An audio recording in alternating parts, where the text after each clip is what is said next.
ದಾವಣಗೆರೆ ದಕ್ಷಿಣ ಉಪಚುನಾವಣೆಯ ಸಂದರ್ಭದಲ್ಲಿ ಎದ್ದಂತಹ ದಂಗಲ್ ತಣ್ಣಗಾಗುವಂತಹ ಯಾವುದೇ ಲಕ್ಷಣ ಕಾಣಿಸ್ತಾ ಇಲ್ಲ. ಬೆಂಗಳೂರಿನಲ್ಲಿ ಮುಸ್ಲಿಂ ಪದಾಧಿಕಾರಿಗಳ ಸಭೆ ನಡೆದಿದೆ. ಈ ದಂಗಲ್ ಬೇರೆ ಬೇರೆ ಆಯಾಮಗಳನ್ನ ಪಡಿತಾ ಇದ್ದ ಹಾಗೆ ಖಾಸಗಿ ಹೋಟೆಲ್ನಲ್ಲಿ ಕೆಪಿಸಿಸಿ ಮುಸ್ಲಿಂ ಪದಾಧಿಕಾರಿಗಳು ಸಭೆಯನ್ನ ಮಾಡಿದ್ದಾರೆ. ಅಲ್ಪಸಂಖ್ಯಾತ ಪದಾಧಿಕಾರಿಗಳು ಸಭೆ ಮಾಡಿ ಚರ್ಚೆಯನ್ನ ಮಾಡಿದ್ದಾರೆ.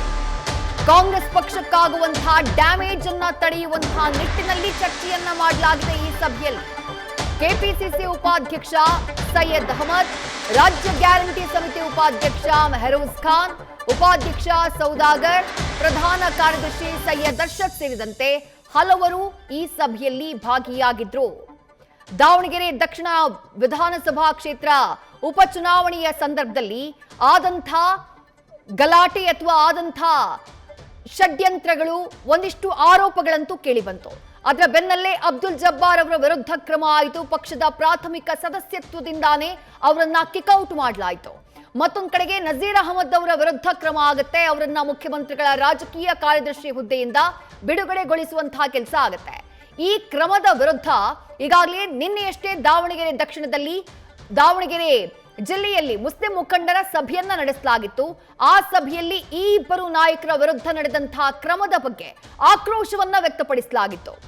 ದಾವಣಗೆರೆ ದಕ್ಷಿಣದಲ್ಲಿ ಅಂಥದ್ದೊಂದು ಸಿಚುವೇಶನ್ ನಿರ್ಮಾಣ ಆಗೋದಕ್ಕೆ ಕಾರಣನೇ ಸಲೀಂ ಅಹಮದ್ ರಿಜ್ವಾನ್ ಅರ್ಷದ್ ಅವರ ವಿರುದ್ಧ ಕ್ರಮ ಆಗಬೇಕು ಅಂತ ಹೇಳಿ ದಾವಣಗೆರೆಯಲ್ಲಿ ನಿನ್ನೆ ಸಭೆ ಮಾಡಿದಂತಹ ಮುಸ್ಲಿಂ ಮುಖಂಡರು ಆಗ್ರಹವನ್ನ ಮಾಡಿದ್ರು. ಮತ್ತೊಂದು ಕಡೆ ಕೋಲಾರದಲ್ಲಿ ಉಲಾಮಾಗಳು ಸಭೆಯನ್ನ ಮಾಡ್ತಾರೆ, ಧರ್ಮಗುರುಗಳು ಸಭೆಯನ್ನ ಮಾಡ್ತಾರೆ. ಸಭೆಯನ್ನ ಮಾಡಿ ಕಾಂಗ್ರೆಸ್ ಪಕ್ಷ ಕ್ಷಮೆಯಾಚನೆಯನ್ನ ಮಾಡಬೇಕು, ತೆಗೆದುಕೊಂಡಿರುವಂತಹ ಕ್ರಮವನ್ನ ವಾಪಸ್ ತೆಗೆದುಕೊಳ್ಬೇಕು, ಆ ಇಬ್ಬರು ನಾಯಕರನ್ನ ಮತ್ತೆ ಅವರ ಮೇಲಾಗಿರುವಂತಹ ಆಕ್ಷನ್ ನ ರಿವೈವ್ ಮಾಡಬೇಕು ಅನ್ನುವಂತಹ ಆಗ್ರಹವನ್ನ ಮಾಡ್ತಾರೆ. ಈ ರೀತಿಯಾದಂತಹ ನೆಗೆಟಿವ್ ಬೆಳವಣಿಗೆಗಳು ಹೆಚ್ಚಾಗ್ತಾ ಇರೋ ಬೆನ್ನಲ್ಲೇ ಕೆಪಿಸಿಸಿಯ ಅಲ್ಪಸಂಖ್ಯಾತ ವಿಭಾಗದ ಪದಾಧಿಕಾರಿಗಳು ಇವತ್ತು ಬೆಂಗಳೂರಿನಲ್ಲಿ ಸಭೆಯನ್ನ ಮಾಡಿದ್ದಾರೆ. ಆ ಸಭೆಯಲ್ಲಿ ಈ ಒಂದು ಬೆಳವಣಿಗೆಯಿಂದ, ದಾವಣಗೆರೆ ದಕ್ಷಿಣ ದಂಗಲ್ನಿಂದ ಪಕ್ಷಕ್ಕಾಗಿರುವಂತಹ ಡ್ಯಾಮೇಜ್, ಅಲ್ಪಸಂಖ್ಯಾತ ಸಮುದಾಯದಲ್ಲಿ ಎದ್ದಿರುವಂತಹ ಗೊಂದಲ, ಅವರಲ್ಲಿ ಮೂಡಿರುವಂತಹ ಪ್ರಶ್ನೆ, ಅದಕ್ಕುತ್ತರವನ್ನ ಕೊಡುವಂತಹ ಸಲುವಾಗಿ, ಆಗಿರುವಂತಹ ಡ್ಯಾಮೇಜ್ ನ ಕಂಟ್ರೋಲ್ ಮಾಡುವಂತಹ ಸಲುವಾಗಿ ಇವತ್ತು ಸಭೆಯನ್ನ ನಡೆಸಲಾಗಿದೆ ಬೆಂಗಳೂರಿನಲ್ಲಿ. ಅಲ್ಪಸಂಖ್ಯಾತ ವಿಭಾಗದ ಮುಖಂಡರು ಯಾರ್ಯಾರಿದ್ದಾರೋ ಅವರೆಲ್ಲರೂ ಕೂಡ ಕೆಪಿಸಿಸಿಯ ಪದಾಧಿಕಾರಿಗಳು, ಅಲ್ಪಸಂಖ್ಯಾತ ಸಮುದಾಯದ ಪದಾಧಿಕಾರಿಗಳು ಅವರೆಲ್ಲರೂ ಈ ಸಭೆಯಲ್ಲಿ ಭಾಗಿಯಾಗಿದ್ರು. ಪಕ್ಷಕ್ಕಾಗುವಂತಹ ಧಕ್ಕೆಯನ್ನ, ಡ್ಯಾಮೇಜ್ ಅನ್ನ ತಡೆಯೋದು ಹೇಗೆ ಅನ್ನೋ ಬಗ್ಗೆ ಚರ್ಚೆಯನ್ನ ಮಾಡಿದ್ದಾರೆ.